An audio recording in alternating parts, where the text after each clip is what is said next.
Hi, I'm Dorothy Gable, author of Dementia Caregiving from a Biblical Perspective, and this is the Biblical Dementia Caregiving channel. If you found this video helpful, click the like and don't forget to subscribe to not miss out on upcoming content. Before we talk about has dementia entered our family, I want to remind you that these videos are created to help and guide you through your caregiving journey, but are no substitute for medical care. If you or your loved one is experiencing cognitive difficulties, contact your doctor for diagnosis and treatment options. Now, back to what I want to share with you today. Dementia is scary. It can be terrifying to think that I might have a failing brain, or that my mom or my husband might have a disease that will change his personality, or maybe make it hard for him to recognize that I'm his wife. Anytime we realize that we've repeated ourselves, said the same story, asked the same question, when we've gone into another room and forgotten the purpose for why we were there, when we find a loved one wandering the parking lot looking for their car, we can wonder if dementia has crept into the family. How we function and our personality is affected by our brains, a physical organ that ages just like the rest of us. As we grow older, we can't run as fast or as far. We're a little weaker and less flexible. It's not quite as easy to climb the ladder to fix the roof or clean out the gutters. Similar issues happen to our brains. We can't multitask as we used to. We have to focus our attention as we do something.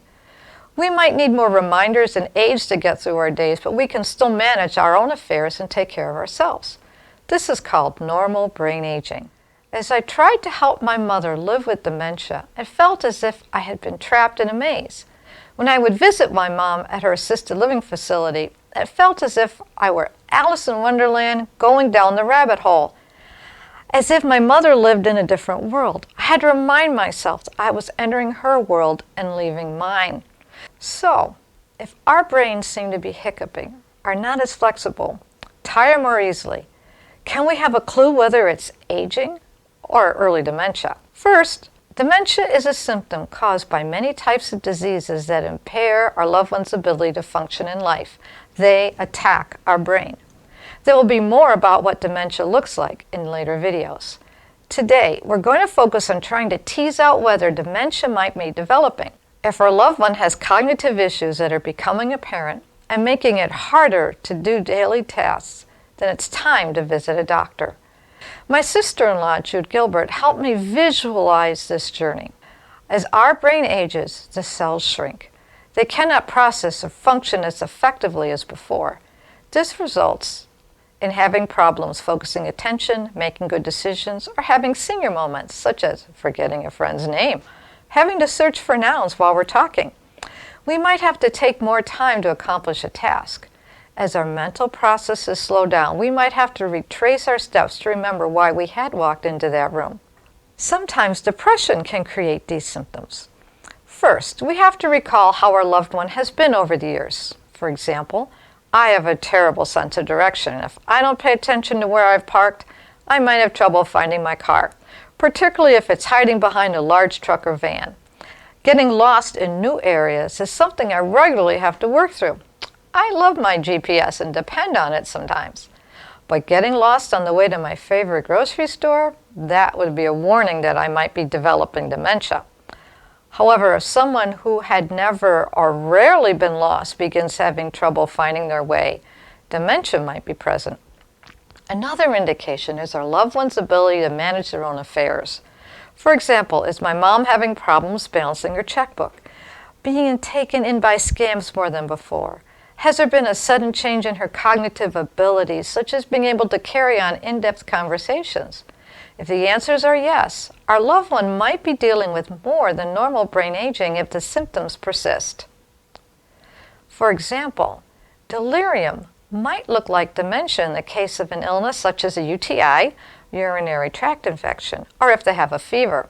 But the symptoms last only as long as the illness. Once they've recovered, the cognitive difficulties should resolve.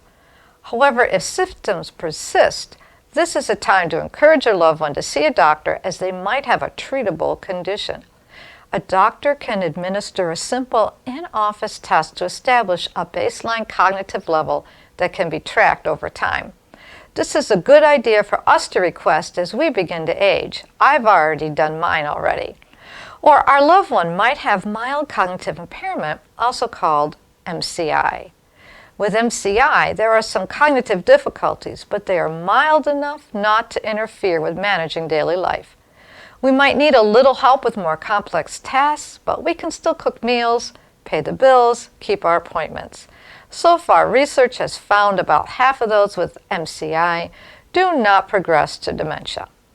The doctor can also rule out other treatable causes, such as chemical imbalances, depression, and other issues that affect cognitive ability. Another culprit could be some medications we're taking.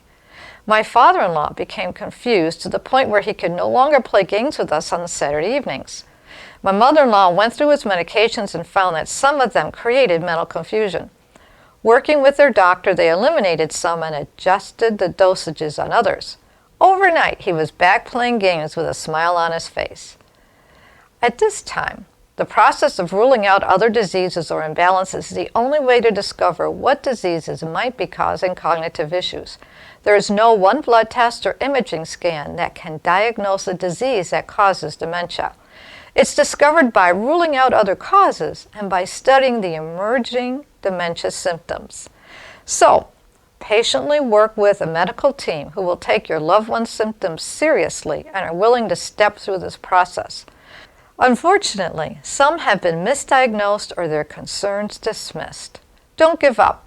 Search for a doctor who will be willing to find an appropriate diagnosis. If dementia is suspected, they might have to refer you to a specialist who can refine the diagnosis process. The diseases that cause dementia vary widely and affect other parts of the body. Some can impact how your loved one will respond to common over-the-counter medications, so it's important to push for an accurate diagnosis. The main point for us to remember, if anyone's cognitive abilities have changed to the point where it's noticeable and it's impacting their ability to carry on a normal life, see a doctor. Stay tuned for more about the types of diseases and how they can impact your loved one's health in upcoming videos. For more on examining if your loved one is dealing with normal brain aging, check out my book.